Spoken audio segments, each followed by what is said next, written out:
우리들은 삶을 성공시킬 여러 가지 계획이나 프로그램을 세우고 훈련도 하고 열심히 노력도 합니다. 얼마간 성공하기도 하고 실패도 하며 만족할 때도 있고 낙심할 때도 많이 있습니다. 그러나 항상 마음에 무언가 탁 트이지 않은 기분이 있고 무언가 안개 낀 것처럼 마음이 늘 불안합니다. 그 이유는 인생 전체를 관통하여 이끌어가고 삶에 불을 붙이는 삶의 목표와 꿈이 없기 때문인 것입니다. 일본 작가 미네노 다스히로가 쓴 인생은 아름다워라는 책에는 이런 내용이 있습니다. 한 대학생이 우수한 성적을 받아 원하는 대학에 들어간 후 그만 자살을 하고 말았었습니다.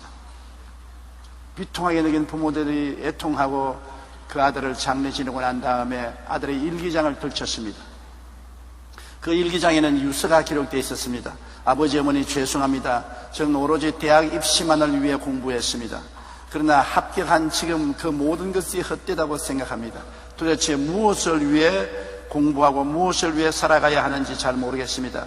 저의 만족을 위해서라면 더 이상 살고 싶지 않습니다.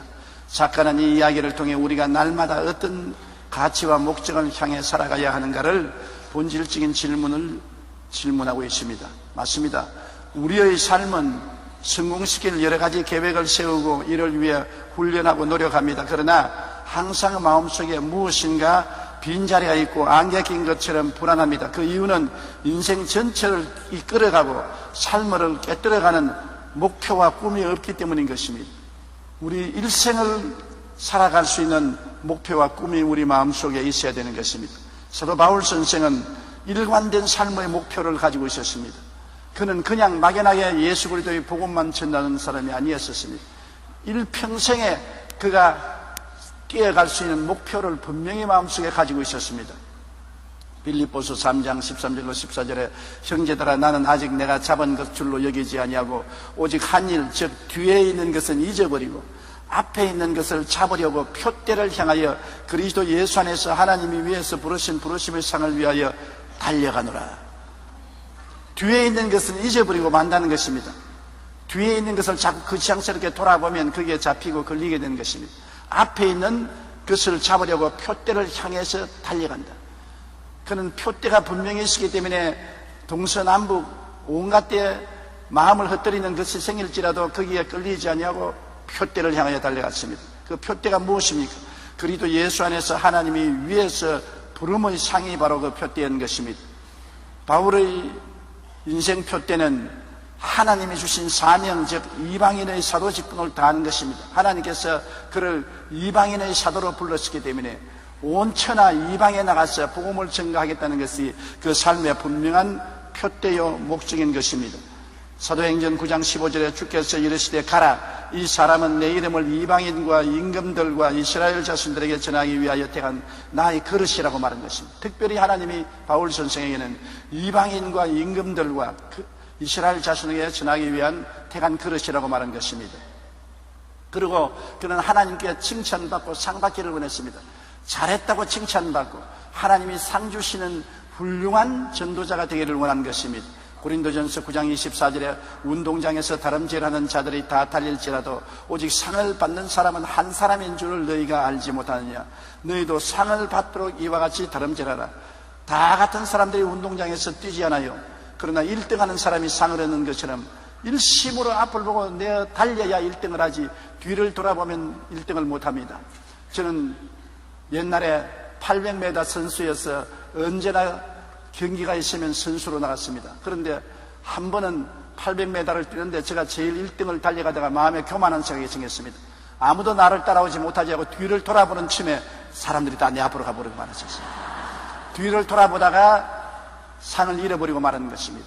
사람은 한결같이 한 목표를 향해서 뛰어야지 뒤를 살피고 좌우를 살피면은 노력이 상실되고 도보가 낮아지고 승리를 잃어버리고 말게 되는 것입니다. 방향이 문제인 것입니다. 여러분 인생을 사는데 올바른 방향을 꽉 잡아야 돼요. 유명한 아인슈타인이 뉴욕에서 기차를 타고 어디론가 걸 가고 있었는데 잠시 후 승무원이 승객의 표를 조사를 합니다. 표를 줬는데 아인슈타인 박사편에 오니까 뭐 표를 뽑을 때 찾고 안 뽑을 때 찾고 밑보기 때 찾고 표가 있어야 말이겠죠. 그래서 승무원이 아인슈타인 박사님, 저는 당신을 잘 압니다.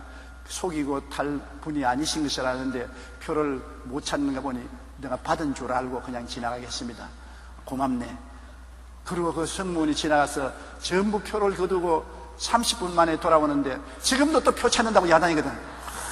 자리 밑을 들여다보고 포켓돌을 넣어보고 아이고 표 받은 줄로 생각하고요 제가 지나가겠다고 했는데 왜 지금도 표를 찾습니까? 아니 그게 아니에요. 그게 뭡니까? 표에 내가 내릴 역이 기록되어 있는데 내가 어느 내리는지 지금 알 수가 없어가지고서 표를 찾고 있습니다. 기차를 타기는 탔는데 어느 역에 내리는지 방향을 알지 못하면 큰일 아닌 것입니까?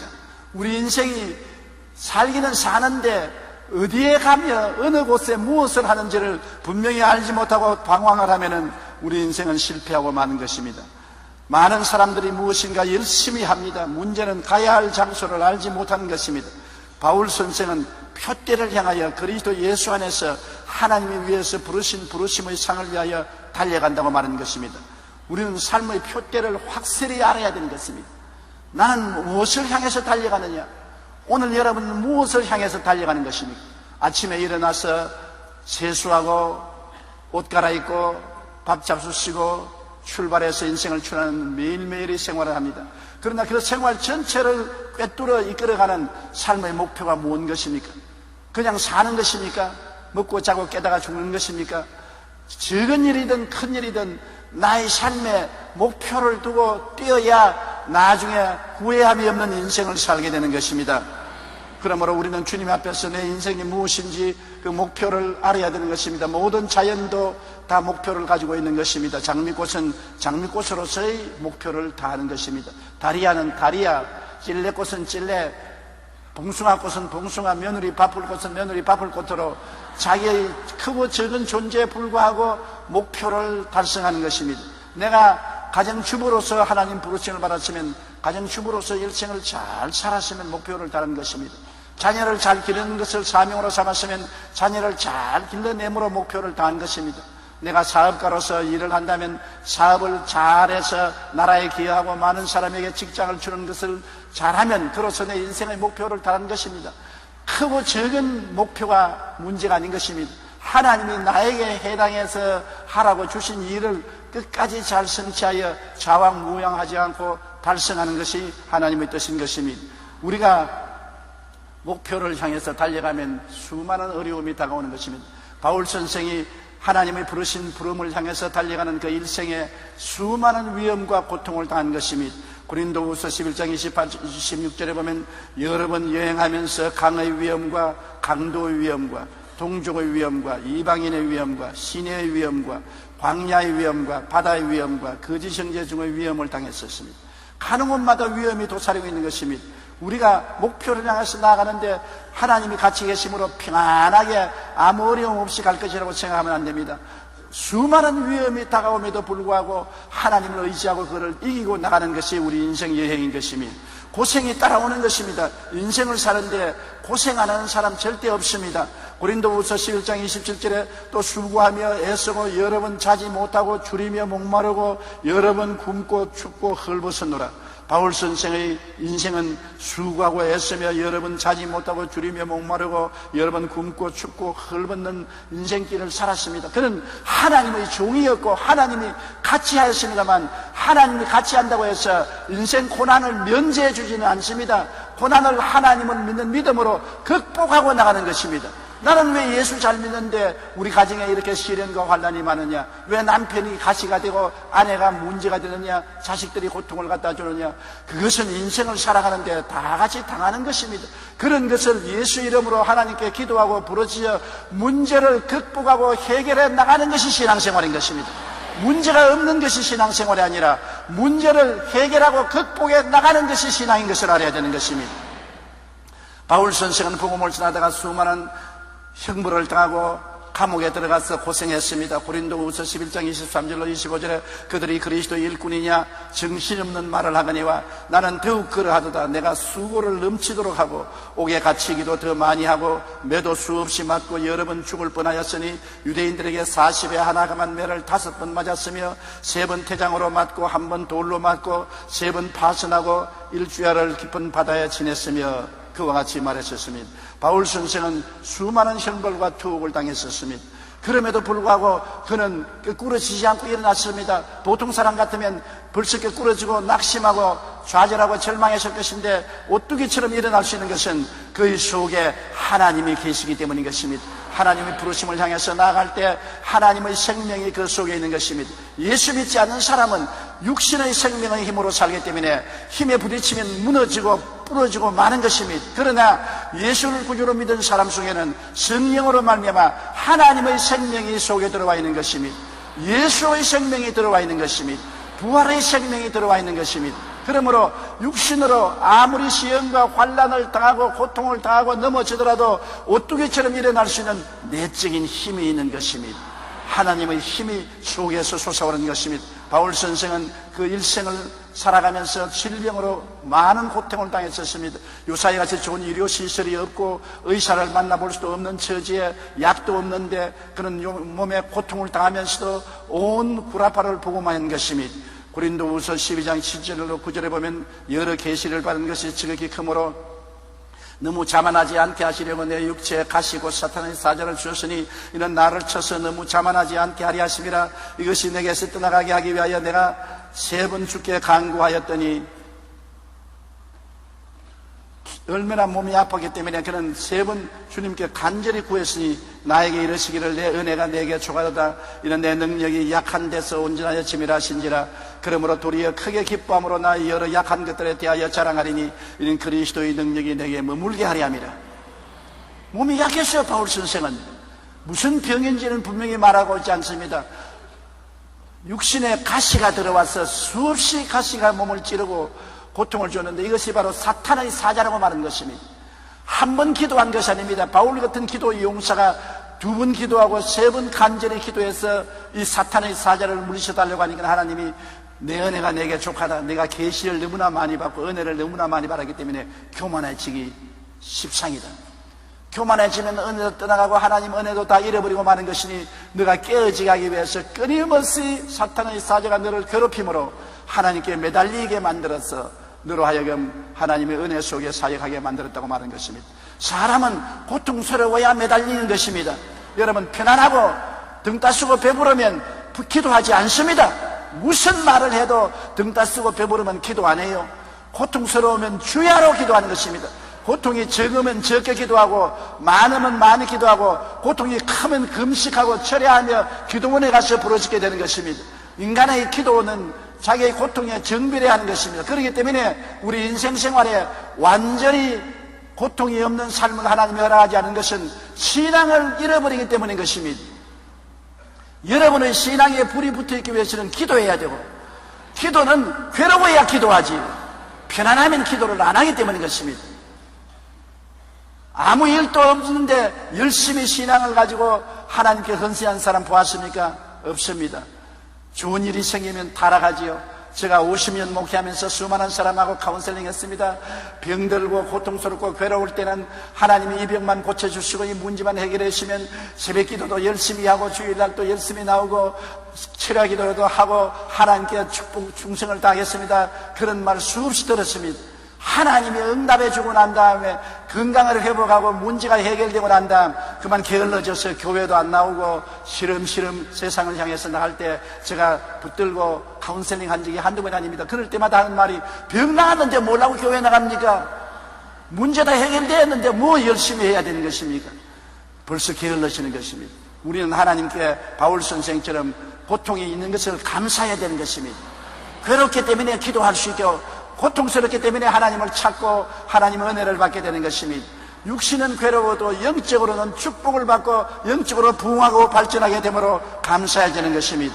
그러므로 인생을 살면서 육신에 질병이 없는 것이 아니라 질병이 늘 다가오더라도 그를 기도하고 믿음으로 극복할 수 있게 되는 것이 우리 예수 믿는 사람인 것입니다.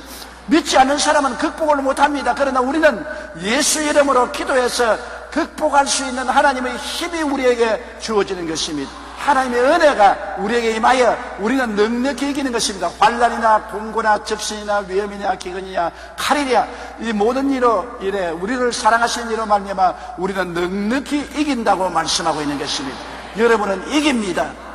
어떠한 일이 다가와도 이긴다는 것을 잊지 마시기 바랍니다. 이길 수 있는 힘이 여러분 속에 주어져 있는 것입니다. 여러분 눈에는 안 보이지만 고난이 다가오면 이길 수 있는 힘이 속에서 넘쳐나는 것입니다. 바울 선생은 그리스도의 복음을 위해서 최후로 순교를 당했던 것입니다. 디모데후서 4장 6절로 8절에 그는 전제와 같이 내가 벌써 부어지고 나의 떠날 기약이 가까워왔도다. 나는 선한 싸움을 싸우고 나의 달려갈 길을 마치고 믿음을 지켰으니 이제 우리는 나를 위하여 의의 면류관이 예비되었으므로 주 곧 의로우신 재판장이 그날에 내게 주실 것이며 내게만 아니라 주의 나타나심을 사모하는 모든 자에게니라고 말한 것입니다. 여러분, 바울 선생은 일생을 수많은 고통을 당하고 나중에는 순교의 제물이 되었지만은 그는 목표를 달성시킨 것입니다.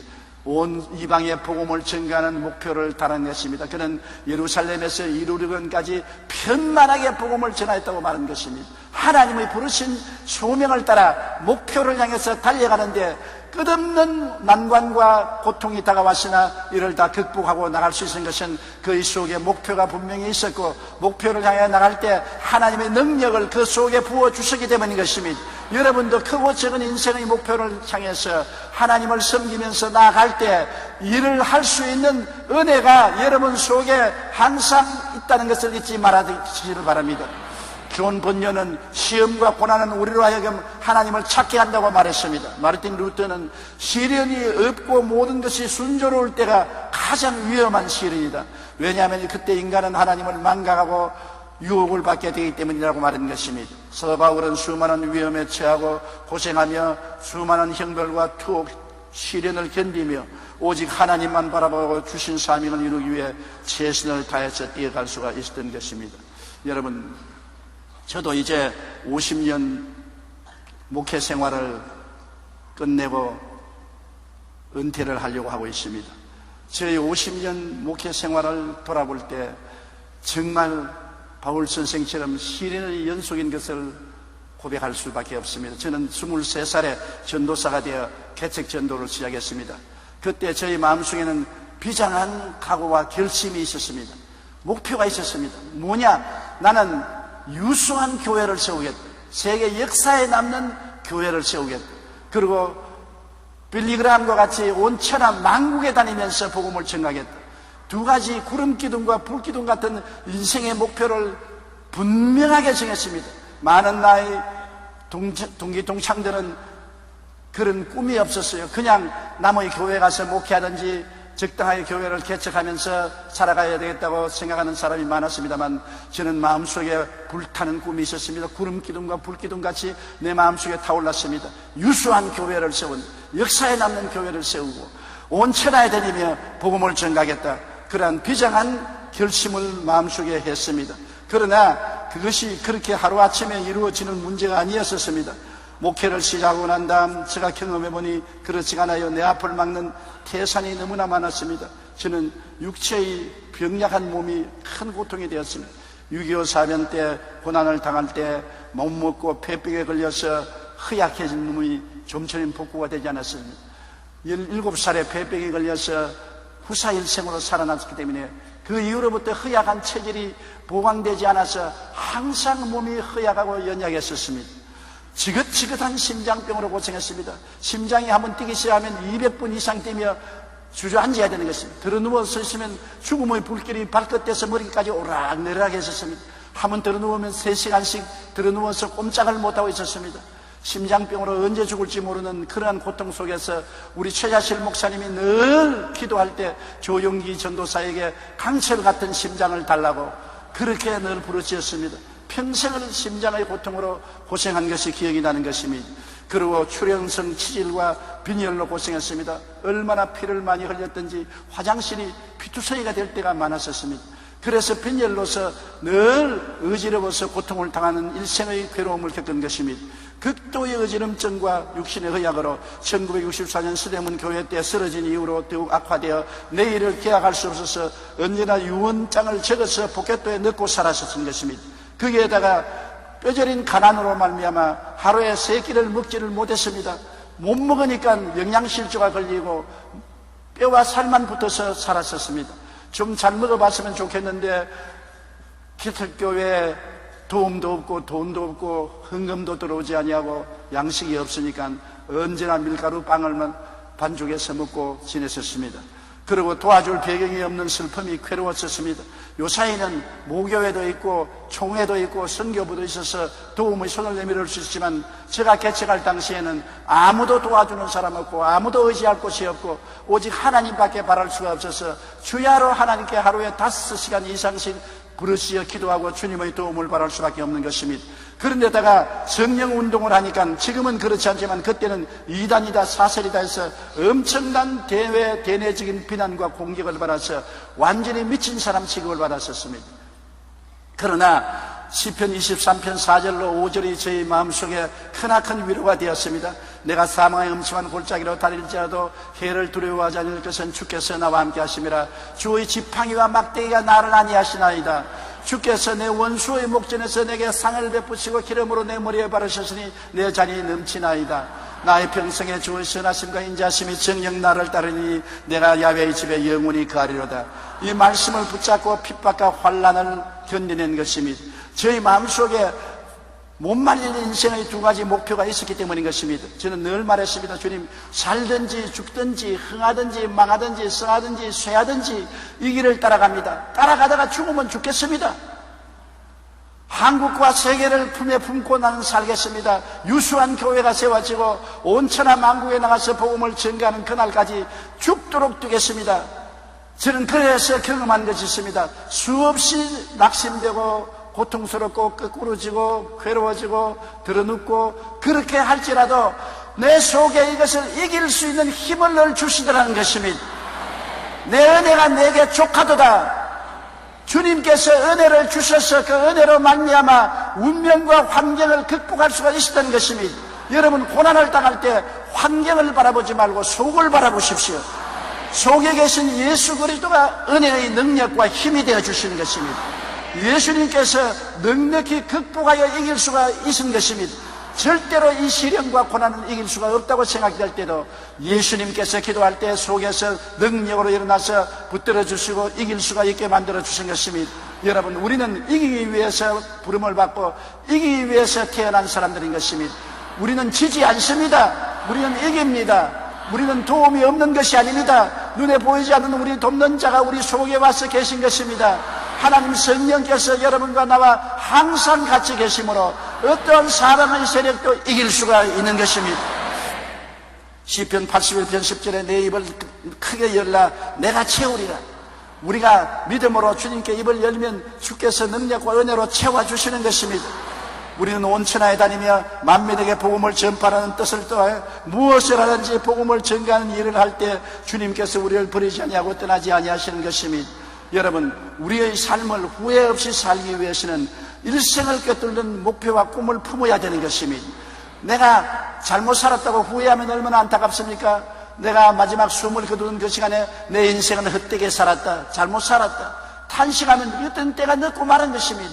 인생을 후회 없이 살기 위해서는 내가 목표를 향해서 끝까지 뛰었으면 나는 목표를 향해서 뛰다가 인생을 끝마쳤다 후회하지 않는다. 하나님의 뜻을 따라 살다가 가니 후회하지 않는다. 후회하지 않은 인생을 사는 것이 참 좋은 것입니다. 저는 50년의 목회 생활을 뒤돌아볼 때 후회하지 않습니다. 불광동에서 1958년 천막을 치고 가만히 깔고 개척할 시작해서 서대문으로 오고 여의도로 오고 온 천하 만국에 다니면서 복음을 전가한 과거의 삶을 후회하지 않습니다. 후회하면 얼마나 원통하고 탄식스럽습니까? 나는 최선을 다했다고 말할 수가 있는 것입니다.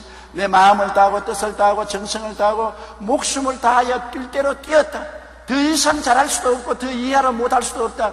후회할 것이 없다. 왜? 목표가 있었기 때문에 후회하지 않은 것입니다. 교회를 개척하고 천하만국의 복음을 전가하겠다는 목표를 가지고 있었기 때문인 것입니다. 여러분도 목표를 분명히 하십시오. 그러면 그 목표를 향해서 뛰다가 언제 주님의 부르심을 받더라도 후회하지 않는 인생을 살게 되는 것입니다. 일생을 꿰뚫는 목표와 꿈을 품으십시오. 왜 내가 세상에 태어났습니까? 지극히 작은 삶의 꿈도 목표도 상관없습니다. 하나님을 섬기는 사명이면 무엇인지 오케이입니다. 내가 주부로서의 하나님을 섬기고, 내가 가장으로서 하나님을 섬기고, 사회인으로서 하나님을 섬기고, 직장인으로서 하나님을 섬기고, 사업가로서 하나님을 섬기고, 무엇인지 일생을 꿰뚫러 예수 그리스도의 복음을 섬기고 아버지를 섬기는 삶을 살았다면 여러분의 인생은 가치 있는 삶을 살은 것입니다. 그땐 쾌락을 위해서 살고 부귀 영화를 위해서 살았다면 이런 세월의 혈감과 함께 다 사라지고 말 것입니다. 인생이 풍전등화와 같지 않습니까? 내 인생이 불에 꺼질 때 내가 가진 것이 무슨 소용이 있는 것입니까? 내가 누구를 믿고 누구를 섬겼는가가 영원히 남게 되는 것입니다. 빌립보서 2장 13절에 너희 안에서 행하시는 이는 하나님이시니 자기의 기쁘신 뜻을 위하여 너희에게 소원을 두고 행하게 하심이라. 하나님이 내 마음속에 하나님을 섬기겠다는 뜨거운 소원을 두시고 그 소원을 따라서 살았다면 후회함이 없는 인생을 살게 되는 것입니다. 우리는 뒤돌아보지 않고 후회하지 않은 결심을 해야 되는 것입니다.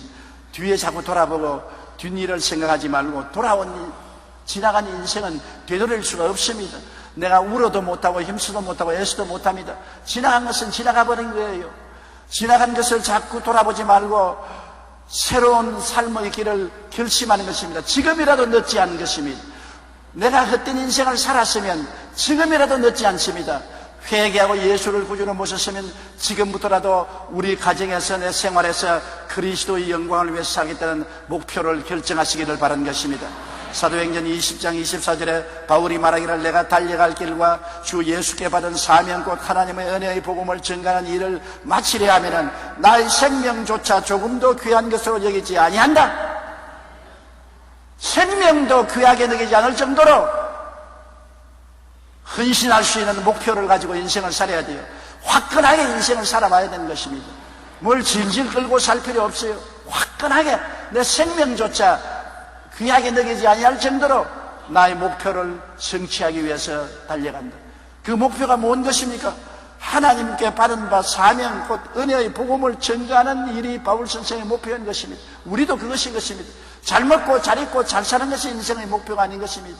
여러분, 인생은 지나가는 것입니다. 과거에 수많은 우리 한국의 대통령들이 권력을 행사하고 나는 새로 떨어뜨릴 듯 하지만 다 지나가고 말았지 않습니까? 권력은 지나가는 것입니다. 부귀 영화도 지나가고 마는 것입니다. 청춘도 지나가고 말아요. 자기가 건강하고 이쁘고 아름답다고 자랑하지만 얼마 있잖아면 겨울을 들어보면 쭈그러 방아지가 되어서 보기가 흉한 것입니다. 지나가는 것입니다. 오직 유일한 것은 하나님을 섬기는 것만 남은 것입니다. 예수 그리스도의 복음을 위해서 내가 헌신하고 하나님을 섬기기 위해서 나는 구역장으로서 일했다. 나는 지역장으로 일했다. 나는 하나님을 섬기는 장로로서 살았다. 군사로 살았다. 안수집사로 살았다. 나는 평신도 되지만 내가 있는 곳마다 그리스도의 영광을 위해서 힘쓰고 애쓰며 살았다. 그것이 여러분 나중에 하나님께 자랑할 수 있고 뒤돌아볼 때 후회할 수 없는 삶을 살은 것입니다. 다른 모든 인생은 다 후회하게 되는 것입니다. 세상으로 살은 것은 아무것도 자랑할 것이 없는 것입니다.